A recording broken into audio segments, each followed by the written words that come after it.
and welcome to Wrestle Talk with Arabbidb3aver. And joining me today is the man that's been trained all over the states and is currently on a journey to be the very best in professional wrestling and what it has to offer. And if you cross him, you'll surely find out why they call him insane. Insane Dane Burns is here today. How are you doing, sir? I am excellent. How are you?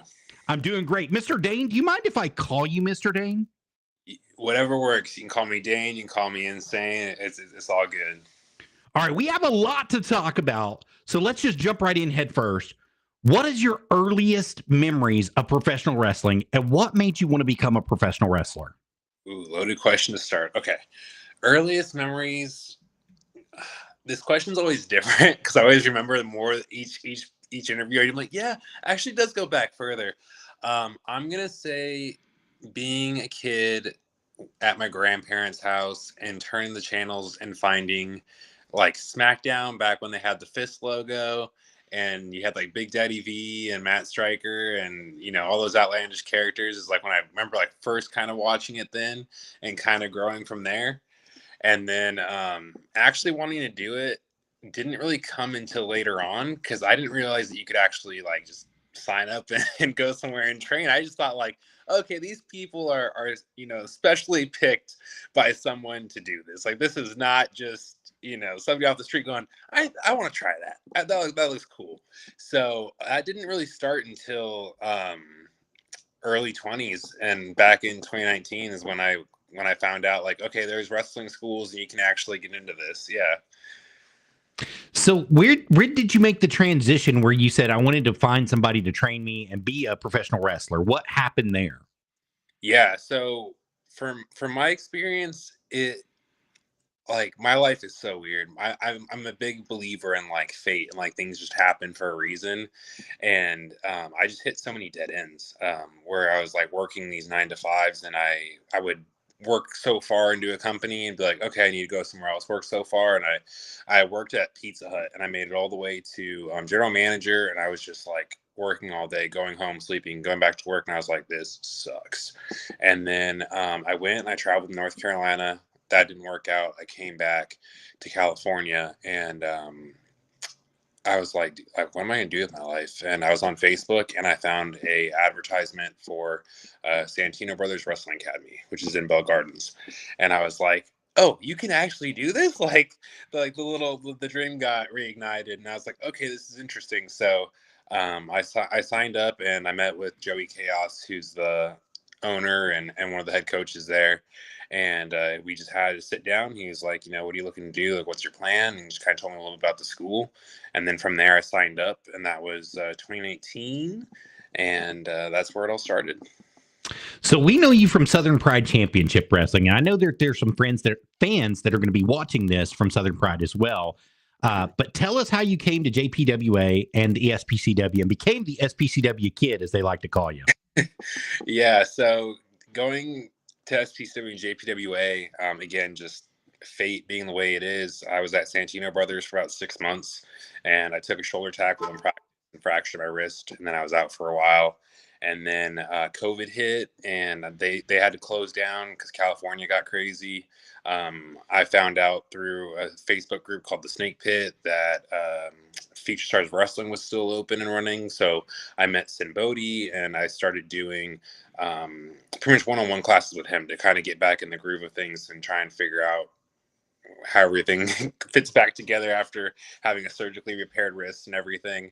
And I was there for a couple of years, and I started to kind of hit where I felt like my max was. And Sin would always talk highly about Dr. Tom, and I was like, maybe that's the next step. And so I went out to the JPWA, and I did a 3-month course. I went back to Vegas, and then I went back to Tennessee again. And I was in Tennessee for about 2 years, and just being at the JPWA and kind of watching other wrestlers like Dylan McQueen and Kenzie Page and people like them, just kind of watch them kind of get their foot in door places. That's how I kind of came across as PCW, TCW. I mean, we're out to EPW, Mississippi. So once I kind of got in touch with Matt Bowens, it was like just a very gradual process. I was kind of like getting my foot in the door and starting to have some matches and just kind of being like, okay, like I can kind of, you know, work my way in here and kind of make a name for myself. And it's wrestling's so cool because for me, like, I'm so self-conscious about, like, am I doing the right thing? Am I enough to, be in front of a crowd for somebody to pay to see me? And SPCW fans were just so gracious to watch me start off like so green and so like nervous and unsure of myself, to kind of be like, hey, we're along for the ride with you. And as I got better, like, the more the fan base kind of grew there, and the more that they were like, hey, like, we want to get behind this guy, to the point where, like, right before I left, there was a match with like Carl Parker that wasn't even supposed to happen.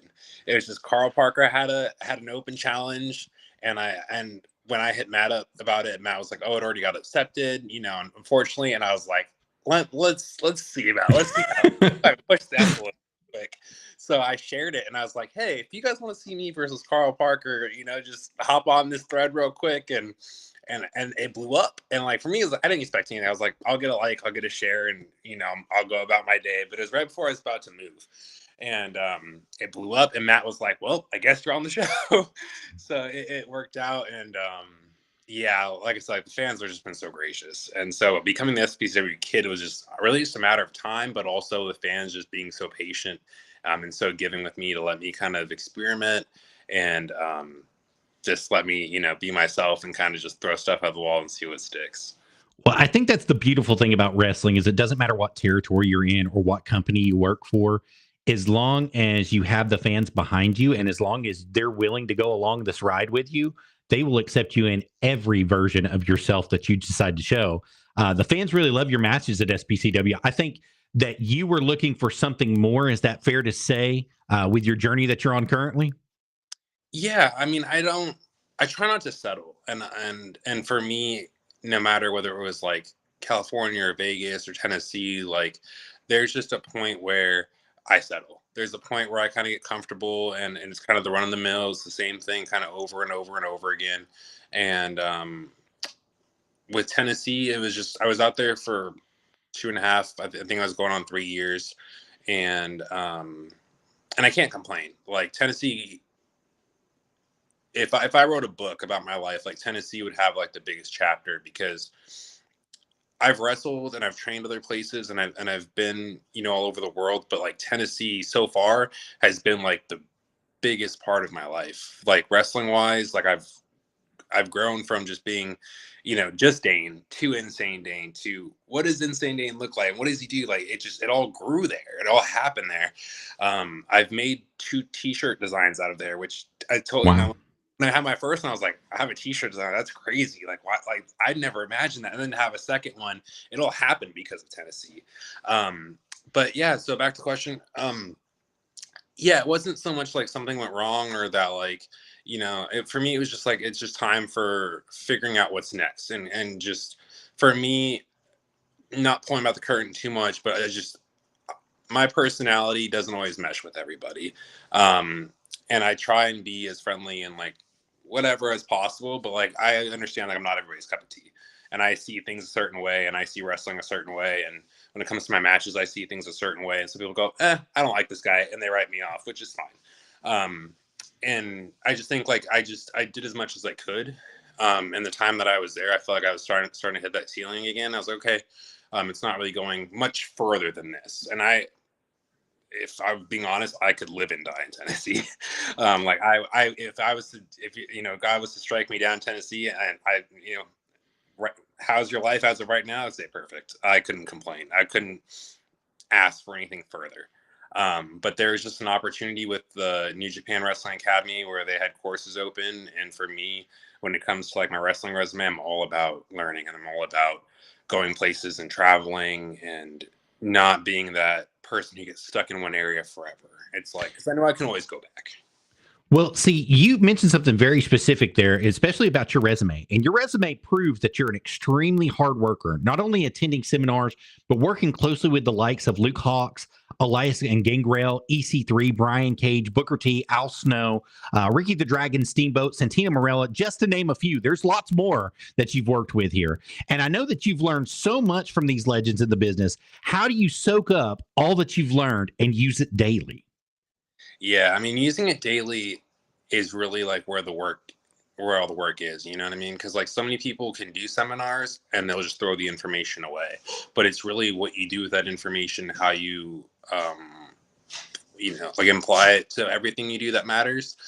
For me, the biggest thing is like journaling, but also letting it sit for a while and then coming back to it. Because sometimes when you hear information, especially for me, like I feel like the biggest part of that was like the JPWA, where like Dr. Tom would just tell me stuff and it just wouldn't click.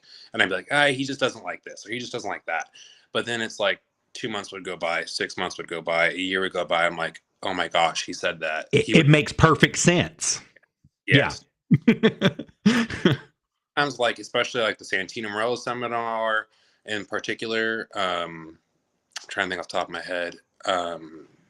Yeah, I would say the Santino seminar was like the most out there. He was just like a lot of different techniques and a lot of non-traditional stuff, but it makes so much sense now that I've like had time to digest it and go other places and be like, oh yeah, that does make sense. Like what he said does, make a difference in everything I do. So as far as like applying it, I try and give it time. I try and come back to it, and then I try different stuff, and then I go back to it, and then I try different stuff and go back to it again.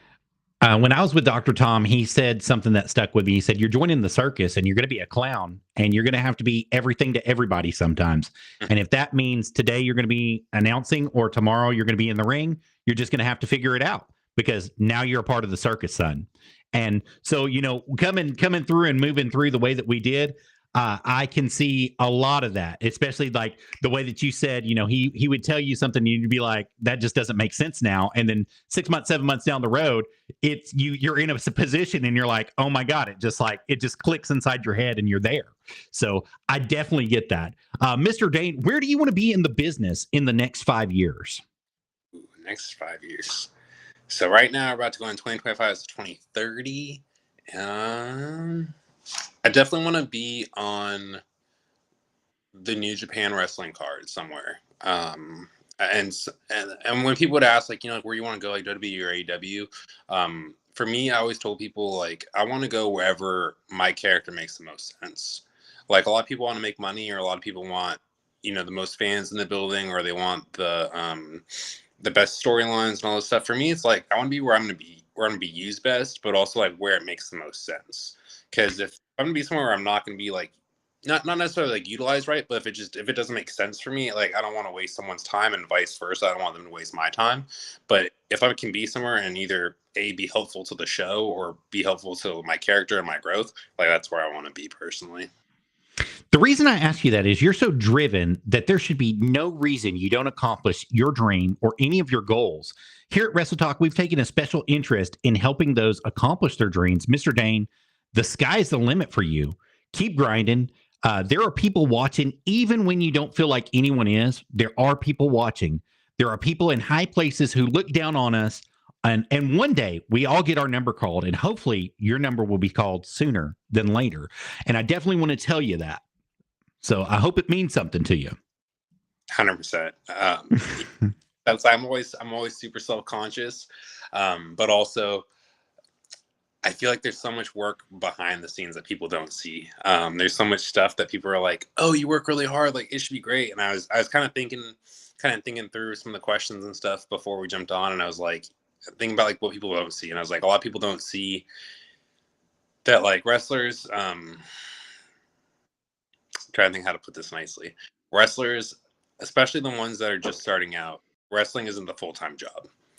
A lot of us have to do a lot of side jobs and a lot of stuff just to pay the bills, and then try and work that availability to wrestle on the weekends and to do the training and all that stuff. And even just training all over the world, like it costs money to go to a school because you want to pay your coaches and, you want to take care of those that take care of you and stuff. But man, there's so much behind the scenes that people don't see. And I think like on the cover, when you look at my resume, you're like, yeah, like this guy's been everywhere, he's done everything, but there's so much behind the scenes, like with me in particular, of like mental health and just trying to balance everything and trying to make everything make sense. As far as like, for me, like I like to have everything laid out and be, okay, I don't want to go here until I have the money to do it. I don't want to be like, oh, I'll go out there and get a job and figure it out when I get out there, and then end up like eating crap. So everything like me. That's a true story. That's a me story. Yeah. And like for some it works. Like, I'll just figure it out when I go out there. I'm good. And, like, for me, I can't do it. I'm so anxious and I'm so worried about it. But yeah, there's so much for me in particular that's like just trying to make everything, trying to have enough time for everybody and everything. And I was kind of talking to somebody important to me about that subject the other day, and I was like, "Oh, I lost you, Ding. Right. Are you there?" I'm kind of under the realization that, like, with wrestling, a lot of people that I care about eat crap in terms of how much time and like how much time I have and how much time I can give them versus what I want to give them, because wrestling is such a big part of my life and I devote so much time to it that it's just so difficult. Did I lose you? No, you lost me for a minute, but I've got you back. So I don't know if it's my end or your end, but you're here. I promise you're here. Now, we spoke a little bit earlier about SPCW, but you're frozen. Are we frozen? Are you there? I got you. We're not back. I'm still darked out. Okay. I'm not. I lost him for just a second, guys. If you guys will bear with me, I'll get him back here. I'll copy it and we'll get him right back here. Give me just a second. Are you there? I'm here. All right, I got you. I'm so sorry about that. So It's on my end, and I do apologize about that. Somebody hit my router and it went crazy on me. So, but I did hear everything that you said. It came through perfectly, and it was recorded perfectly. Beautiful. So you spoke about your mental health a little bit and how things happen, and you love to be a planner, and you definitely don't want to go somewhere without having the funds or trying to figure it out. And I was the exact opposite. I was just like, let's go. And then I was like, oh my God, I don't know how I'm going to pay for this. And then where am I going to stay? And what am I going to eat? And what am I going to do? I mean, I'm the exact opposite of what you were. I was just like, jump in head first and let sink or swim and see how it goes. But you set yourself up for success by doing that, trying to have the money made and trying to have everything scheduled out for you. And that way you're not putting yourself in a position to where, like us, like we were just scrounging for food sometimes and just hoping that we could couch surf just to make sure that we were good through the night, you know? So, I respect that a lot, Dane. I mean, I have so much respect for that. I know we spoke a little bit earlier about SPCW, but I believe your time in Tennessee was well used, being a regular and one of the fan favorites out of Dixon and Selmer, Tennessee at TCW, Tennessee Championship Wrestling. Would you like to talk about that for a moment? Yeah, most definitely. TCW, again, like all of Tennessee, has like such a large piece of my heart because, and I forget what came first, but I want to say TCW was like one of the first promotions that was like, hey, we'll take a chance on you.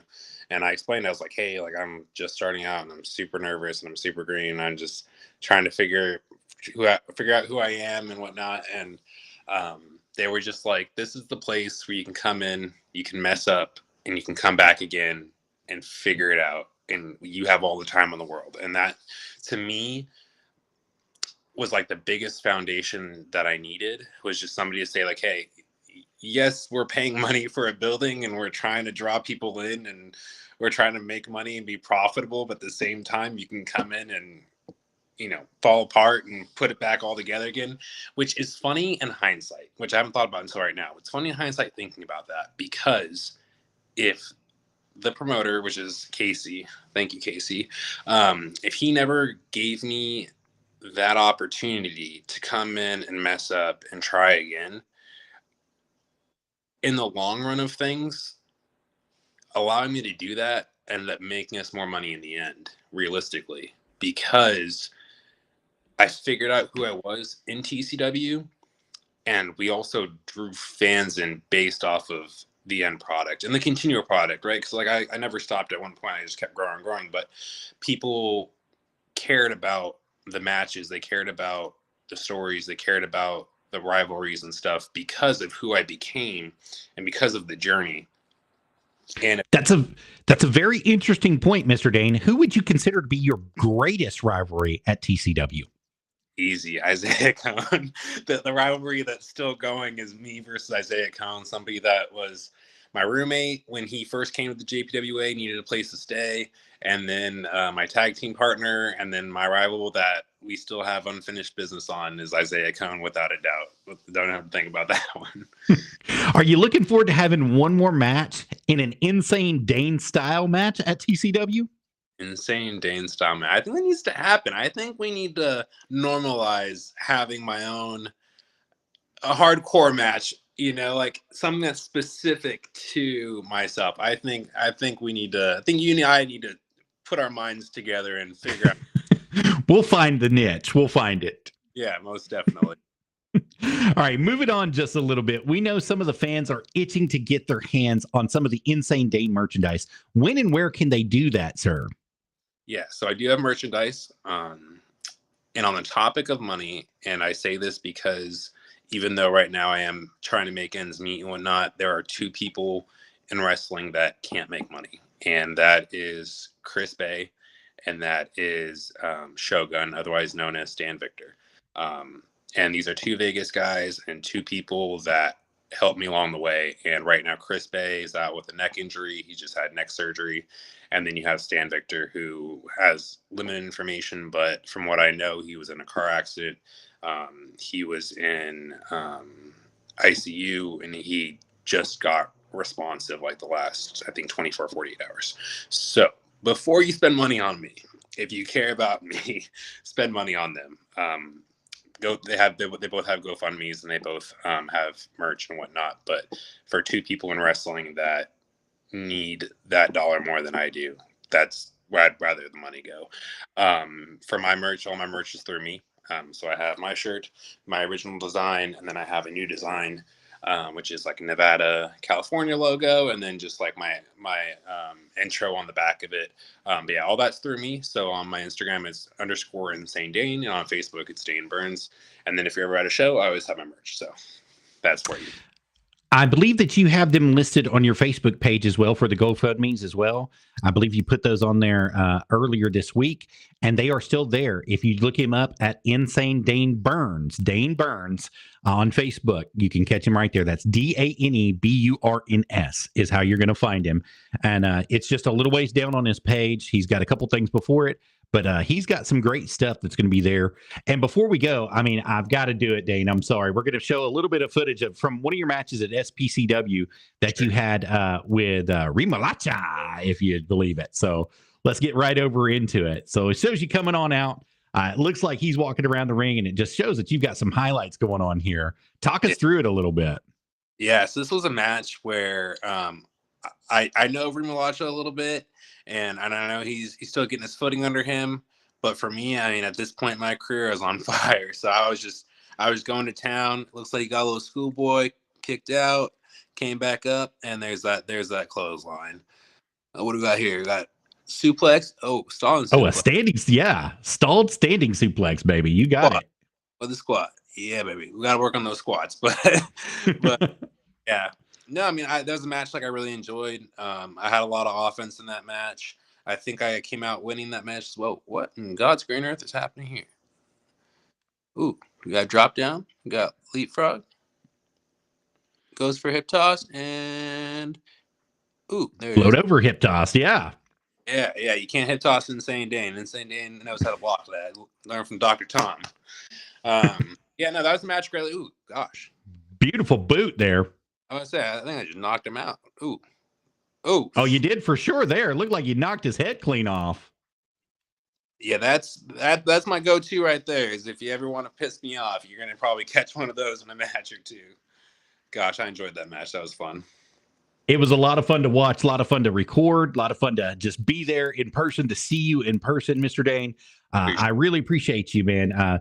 Everything that you did for the fans in Tennessee, you don't realize it, man, but they're talking about you. They're waiting on you to come back. SPCW has had a lot of chatter about when Insane Dane is coming back. And we're looking forward to that day when you decide to step back into Tennessee and go and have some fun at SPCW, TCW, and anywhere else. Championship One Wrestling. You guys want to be a part of JCP, NWA JCP, Crossfire Professional Wrestling, or Crossfire Live events. We would love to have you back in Tennessee. It would be our pleasure. Innovate Championship Wrestling out of Kingsport. All of them. Pile Driver Pro, we'd love to see you back in the wrestling in Tennessee whenever you get back, sir. Dane, I do apologize, but I believe that's just about all the time that we would have for today. Would you like to say anything to anyone watching before you go? Well, to you, thank you for the platform, and thank you for your time and the questions. I know that You're welcome. to thank them and to make sure we had everything down. So I appreciate that. To the fans, yeah, I mean, coming back to Tennessee it's in the cards somewhere. I don't know where it is yet because I'm trying to still put boots on the ground over here. But I've got New Japan Advanced courses coming up in January, so I'm going to be doing that for another 3 more months. But I've heard about SPCW wanting to run a Christmas show, and they look like they did pretty good on Thanksgiving. So my Christmas is open. I'm willing to put the presents aside and fly over to Tennessee to do that. So Matt Bones, if you're watching, you know who to call.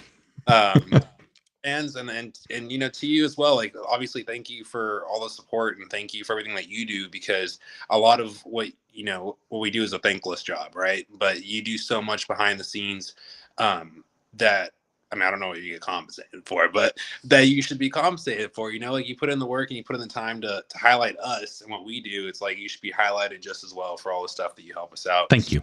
Of course, most definitely. And for the fans too, like, thank you guys, because again, thankless job is being fans, but really, like, without the fans, we'd just be 2 people in the ring wrestling for each other. But to have people that actually invest their time and their money and their energy into caring about 2 people for 3 hours and then jumping on Facebook to check on us and to follow up and to follow us. And I mean, I'm across the US and people are, like I said, still talking about me, like, warms my little insane heart a little bit. So I'm just very appreciative for everything. Thank you so much.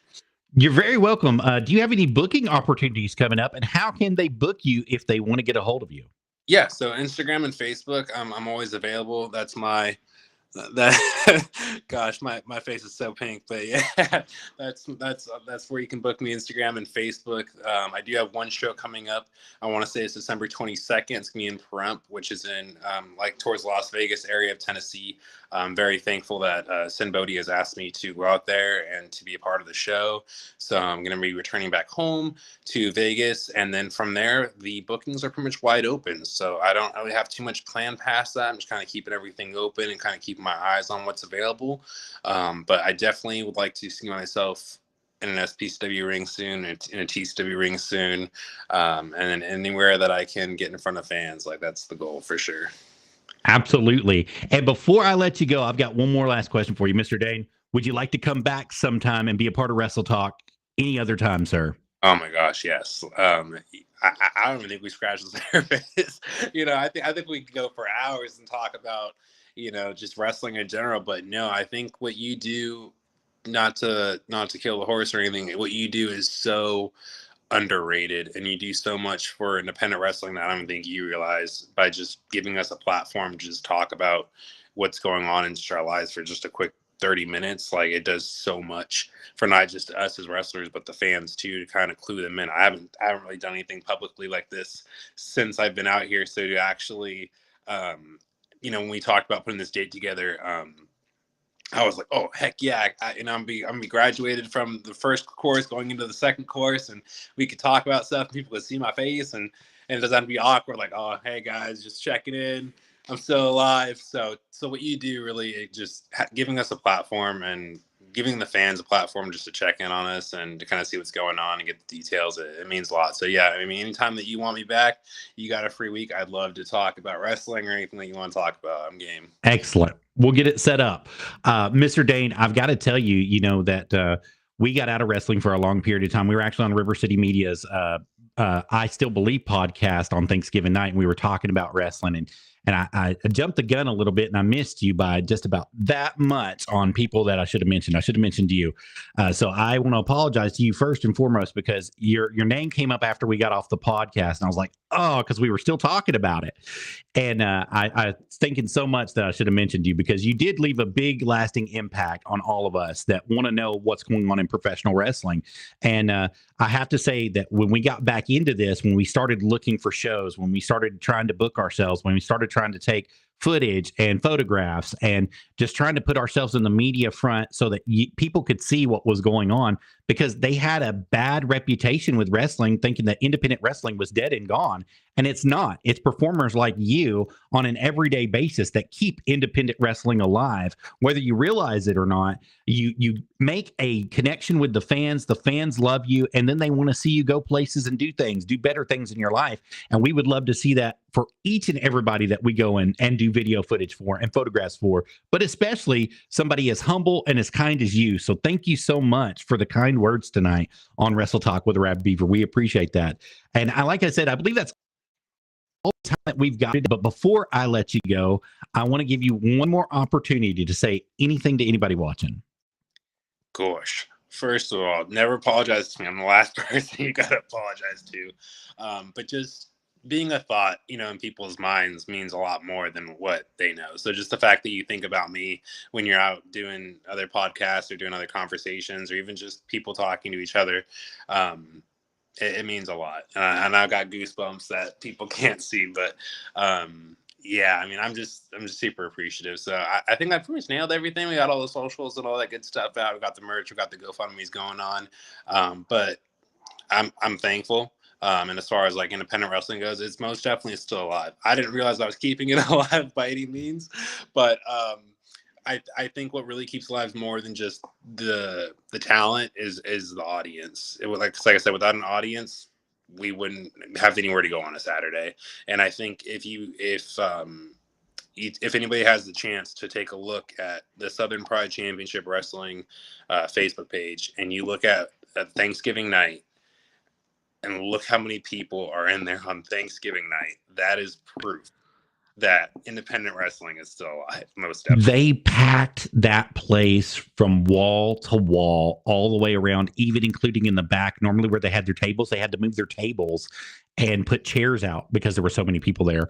They packed that place out so good. Matt did such a good job. JDL did such a good job. It was just a wonderful time for wrestling there. Unfortunately, we didn't get a chance to attend in person, but we did get to see the video footage from it. And my God, it's one of the best places for professional wrestling in La Follette, Tennessee. For those of you that don't know, the Sportatorium is 157 Myers Lane in La Follette, Tennessee. And each and every Saturday, or every other Saturday, they will host a show there, and they do a great job with it. It's very reasonable to get in, normally between $10 to $12 to get in. Kids normally 5 and under are always going to be free. So definitely, if you guys are out there in the Tennessee area, you're looking for a great place to go and looking for a great show, SPCW is one of the best places. And if you guys are looking for a school, somebody to train you, this man can tell you firsthand. Dr. Tom Pritchard works closely with the SPCW, and JPWA is one of the best places to go, according with wherever else he will tell you. So go ahead and tell him about some schools. Oh my gosh. Now we're in my field house. All right. So if you're in California, places that I've been is the Santino Brothers Wrestling Academy, which a lot has changed since I've been there, but from what I can see, and this Saturday, for anybody who wants to do it, I believe they're still taking people in. They're doing an open tryout. So if you've never even wrestled before, you can show up and pay your dues, literally and figuratively, to give it a shot and see if that's for you. I will be on hand helping out however I can, which is just another great way that I've been thankful that I can give back. Places that I haven't been that you can check out would be Knox Pro, which has Rikishi's school, and Black Pro and some of the other coaches up there, which is now part of the WID program. If you go a little bit to the right, you can go to Vegas, which is Future Stars of Wrestling. You can get trained by Sin Bodhi, formerly known as Kazarni, Kenny King, Cody Hancock, Raheem Marcel, and a bunch of other guest coaches and stuff that drop by there. A lot of the talent from there has been WID'd recently. And they also have a kids class. So if you have a child that wants to wrestle and get into the business, you can start that. They do Saturday classes there. And then if you go to Tennessee, you have the JPWA, which is Dr. Tom. And the name in itself speaks for itself. I can't add anything to it. Doc's got his own reputation going on, but a JPWA, great school to be. If you're in Georgia, I've never been there, but the Nightmare Academy, I've heard good things about there. You also have Dustin Rhodes School, which is in Texas. Booker T School, which is in Texas. Never been to either, but heard good things on both. But the reality is that there's wrestling schools everywhere. And I know we're out of time, but I'm just going to say real quick, find a reputable trainer if you want to be a wrestler. Because a lot of people go, oh, it says wrestling school, or they say they do classes and then they get trained and they don't find out they've been trained wrong the whole time. So always find a school that has a name, that's been somewhere and done something, and they're not just taking your money just to take it. So a lot of good schools out there. And if you don't know, or if you have questions, you can always ask me. I'm not the most knowledgeable of everything, but I can kind of point you in the right direction, or point you to people that will put you in the right direction. I'd like to give a shout out to the School of Morton as well. Kinsey Page is now their head trainer, and also a guest trainer that's there on a regular basis is Casey Kazana. So the School of Morton has a lot of good training programs that's going to be going on. And then Mr. Daniel Jones at Innovate Championship Wrestling. And also Net Pro Studios LLC. I would love to give him a shout out as well. He does excellent work with all the kids that are out there. He's got a phenomenal kid coming up, Dane, and I believe you would have an excellent match with him.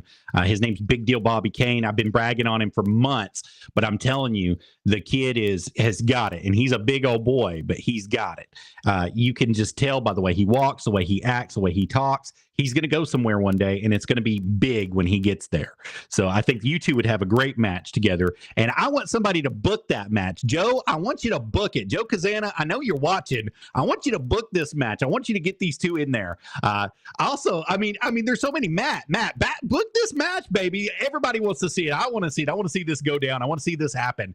And it's just going to be a great time for professional wrestling. JDL, I know you're out there watching too. Book the match, man. Get it going. These two definitely deserve to fight each other in that ring 1, 2, 3 to see how it's going to go for them. So it's something that I would definitely like to see in the future. Insane Dane, thank you so much for being here tonight. I appreciate you as my esteemed guest for coming on. And before we go, we have merchandise that's for sale on our end as well. And I always have to tell about it. So if you head on over to www.streamlabs.com/Arabbidb3aver, just as it's spelled right here, /merch. You can pull up my Wrestle Talk page. It'll also have my Camel Toe Adventures music page, and also my Arabbidb3aver Nerdy Gaming with Arabbidb3aver, and Dirty Little Night Owls with Arabbidb3aver gaming page and stuff here. I've got all sorts of merchandise available for you guys. I've got stickers, I've got water bottles, I've got notebooks, I've got t-shirts, I've got hoodies, I've got everything that you can imagine that's going to be going through there.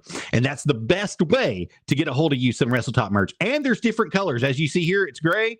Well, it's not gray no more. It's dark gray, or I've got it in red, or I've got this one in white. I can do different colors for each one that you've got. There is a separate shipping and handling charge on everything. I do have to say that up front. I do not have enough sales to make it free for you guys yet. So if you guys start to support this and buy it, it will become free eventually, and we will have free shipping and handling available to you. Also, if you're looking to donate to us for a first time, you like what you saw tonight and you want to do it, once you're here on this Arabbidb3aver page, once you're on the store page, you can click these 3 thumbs, go to donate right there, and it pops you up. You can do a one-time love gift, a monthly love gift, and you can even do a custom gift of how much you want, and you can put it right there for you. We'd love to have you do that for us. That's how we keep our lights and water on here at Wrestle Talk with Arabbidb3aver, and it's because of viewers like you. We're 100% supported by viewers like you. That's how we're able to go to all these shows, take all the great footage like you saw tonight, and have these guests on, such as Insane Dane, because we have to go to those shows and invite these people on. So thank you guys so much for everything you do. I appreciate each and every dollar you guys donate. Each and every dollar you spend, it is well used for us. So thank you guys so much. And once again, my esteemed guest, Insane Dane Burns, thank you for being here. And remember, guys, you all heard it right here first on Wrestle Talk with Arabbidb3aver with Insane Dane. Bye, guys.